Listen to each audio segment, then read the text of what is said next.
Hello दोस्तों, जय मसीह की। मेरा नाम है विनीश मसीह। ब्यूटीफुल बाइबल स्टोरीज में आप सभी का स्वागत है। प्रियो, आज की वीडियो में हम लोग बाइबल की कुछ ऐसी खूबसूरत महिलाओं को देखेंगे जो खूबसूरत थी, परंतु उन्होंने कुछ ऐसी गलतियों को कर दिया था जिसके बाद परिणाम अच्छा नहीं हुआ। इस वीडियो को अंत तक ज़रूर देखिए ताकि इस वीडियो में हमें हमारे जीवन के लिए शिक्षा मिल सके।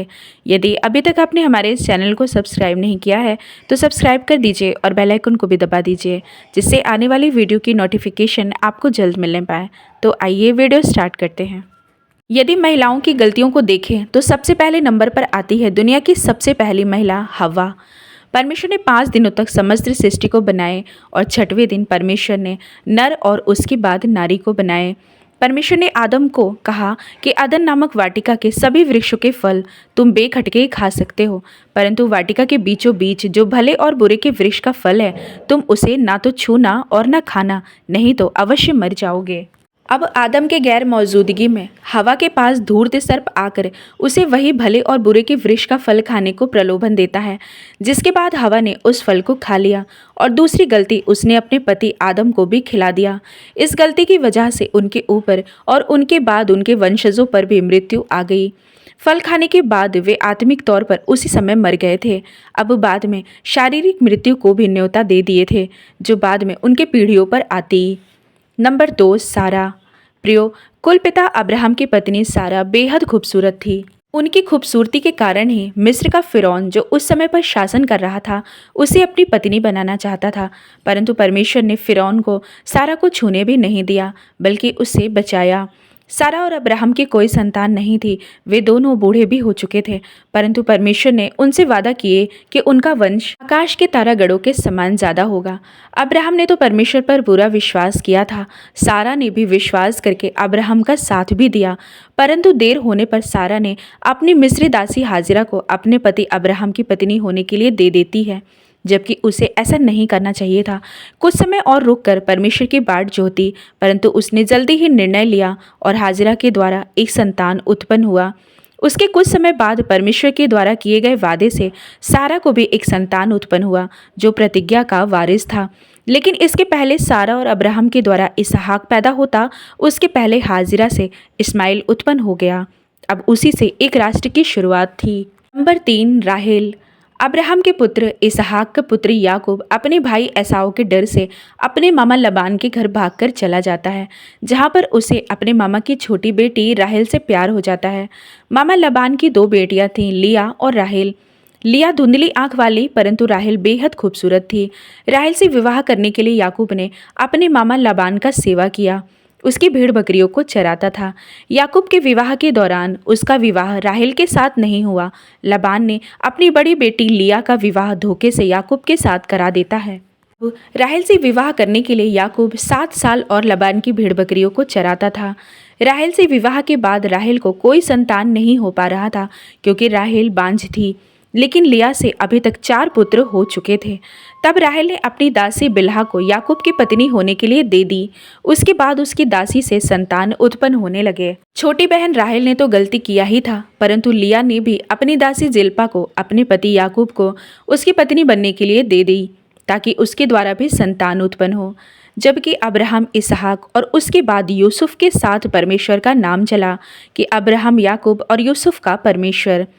यूसुफ राहेल का पुत्र था। बाद में इजराइलियों के 12 गोत्रों में यहूदा गोत्र आशीषित हुआ, जिनके वंश में राजा उत्पन्न होते थे, और यहूदा लिया का बेटा था।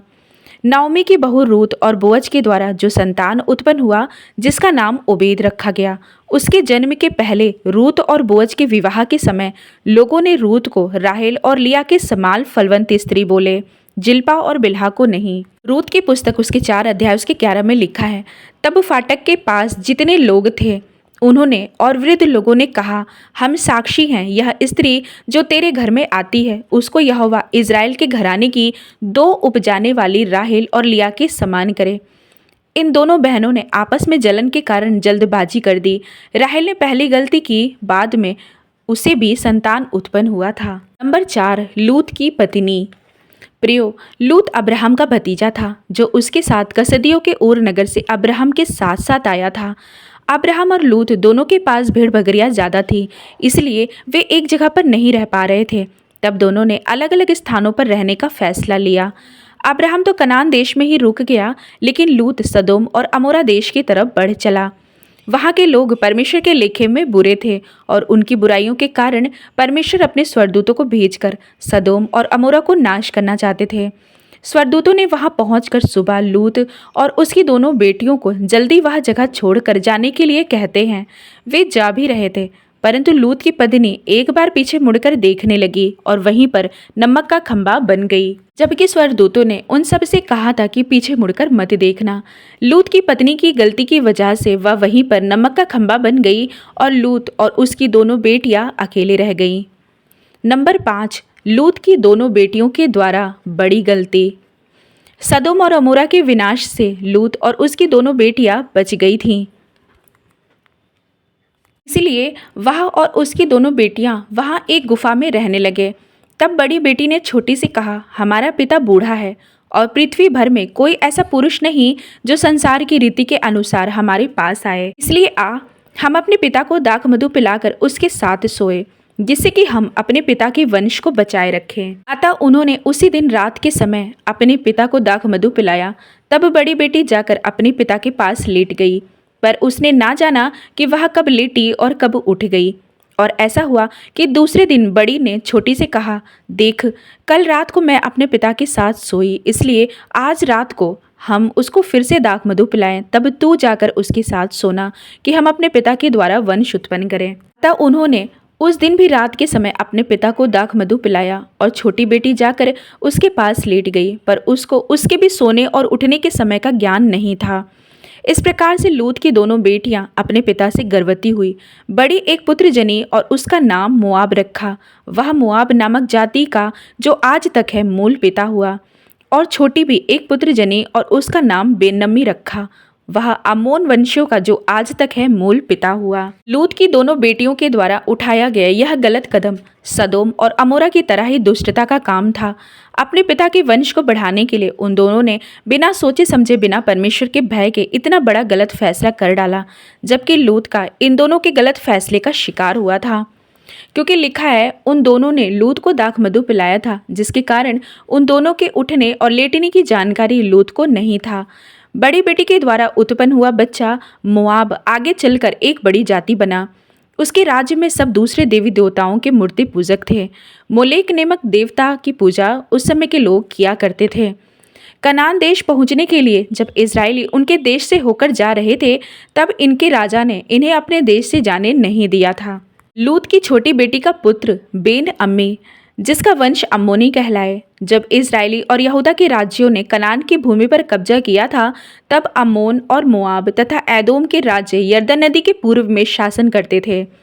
अम्मोनी कमोश देवता की उपासना करते थे और यहोवा परमेश्वर को नहीं जानते थे। प्रियो, लूत जो एक धर्मी व्यक्ति था, परंतु उसकी दोनों बेटियों ने सोच समझकर एक गलत निर्णय लिया। ऐसा नहीं कि इनकी तरह सभी ने गलतियां की हों। यदि इसहाक की पत्नी रिबका की तरफ ध्यान देंगे तो रिबका भी शुरू में बांझ थी, परंतु इसहाक ने रिबका के लिए प्रार्थना किया और रिबका के 2 जुड़वा बच्चे उत्पन्न हुए, एसाव और याकूब। उत्पत्ति 25 के 21 में लिखा है, इसहाक की पत्नी बांझ थी, इसलिए उसने उसके निमित्त यहोवा से विनती की और यहोवा ने उसकी विनती सुनी। इस प्रकार उसकी पत्नी रिबका गर्भवती हुई। इसी प्रकार से नए नियम में जकरिया और इलीशिबा के बुढ़ापे तक उन्हें कोई संतान नहीं था, परंतु इलीशिबा ने कोई ऐसा कदम नहीं उठाया, बल्कि दोनों पति पत्नी धर्मी थे और अपने जीवन को परमेश्वर के भय के साथ बिताते थे। तत्पश्चात उन्हें भी बुढ़ापे में एक पुत्र उत्पन्न हुआ, जिसका नाम यूहन्ना रखा गया। वह परमेश्वर की तरफ से महान भविष्यद्वक्ता बनकर इस दुनिया में आया। इस वीडियो के माध्यम से हमने यह देखा कि जल्दबाजी में लिया गया फैसला सही नहीं था। आज हमारे जीवन में भी बहुत से ऐसे काम होंगे जो काफ़ी दिनों से रुके हुए होंगे और उस काम को होने में देर भी हो रही हो। प्रियो, हम और आप परमेश्वर के आशीषित बच्चे हैं। परमेश्वर की आशीष तो हमारे साथ है। बस प्रार्थना, उपवास, वचन और पवित्रताई के साथ अपने परमेश्वर से प्रार्थना करें, क्योंकि वह हमारी प्रार्थना को सुनते हैं। नीति वचन 16 के 3 में लिखा है, अपने कामों को यहोवा पर डाल दे, इससे तेरी सारी कल्पनाएं सिद्ध होंगी। आमीन। तो प्रियो, आशा करती हूँ ये वीडियो आपको पसंद आई होगी। अब मैं इस वीडियो को यहीं पर समाप्त करती हूँ। अब मैं मिलती हूँ आपसे अपनी अगली वीडियो में। आप सभी भाई बहनों को प्रभु यीशु मसीह के नाम में जय मसीह की।